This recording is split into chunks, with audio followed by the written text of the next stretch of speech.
સામાજિક વિજ્ઞાન 15 ભારતીય બંધારણ ધોરણ 8 સ્વાધ્યાય પ્રશ્ન 1 ખાલી જગ્યા પૂરો 1. ભારતના બંધારણની શરૂઆત આમુખથી થાય છે. ખાલી જગ્યામાં આમુખ લખવાનું. પ્રશ્ન નંબર 2 બંધારણ સભાના અધ્યક્ષ ડૉ. રાજેન્દ્ર પ્રસાદ હતા.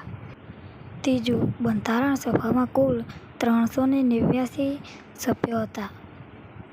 4. બંધારણમાં લોકશાહી શાસન વ્યવસ્થાની જોગવાઈ કરવામાં આવી છે.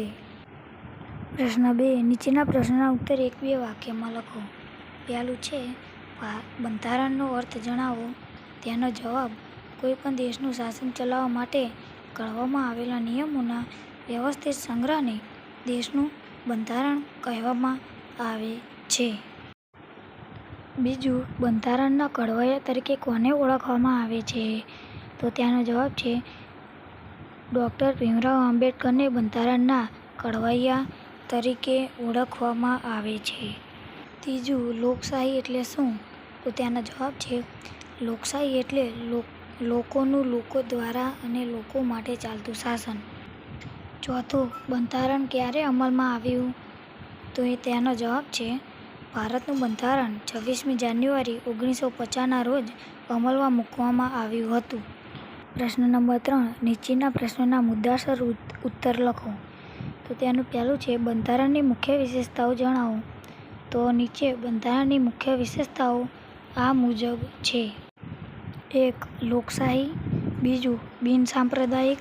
3. પ્રજાસત્તાક. 4. સંઘરાજ્ય. 2. કોઈપણ 2 મૂળભૂત હકો વિશે વિસ્તારથી લખો. તેનો જવાબ તમને નીચે મળી રહે છે. 2 મૂળભૂત હકો છે. 3. કોઈ પણ 4 મૂળભૂત ફરજો જણાવો.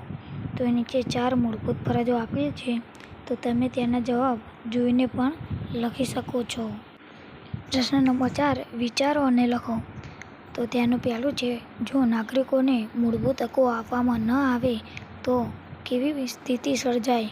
તો તેનો જવાબ પણ નીચે આપેલો છે. તો તમે જોઈને પણ લખી શકો. બીજું તમામ મૂળભૂત ફરજો વિદ્યાર્થીના જીવનમાં કેવી રીતે બનાવી શકાય? તો તેનો પણ જવાબ નીચે આપેલો છે. તો તમે સ્ક્રીન પર જોઈને લખી શકો છો. ત્રીજું 26 નવેમ્બરે બંધારણ દિવસ તરીકે શા માટે ઉજવવામાં આવે છે? તો તેનો જવાબ છે ભારતનું બંધારણ 26 નવેમ્બર 1949ના રોજ સંપૂર્ણ રીતે તૈયાર થઈ ગયું હતું. 26 નવેમ્બરના દિવસે ભારતનું બંધારણ તૈયાર થયું, તેથી તે દિવસને બંધારણ દિવસ તરીકે ઉજવવામાં આવે છે. તો આપણો અહીંયા સામાજિક વિજ્ઞાનનો 15મો પાઠ બંધારણ તે પૂર્ણ થાય છે.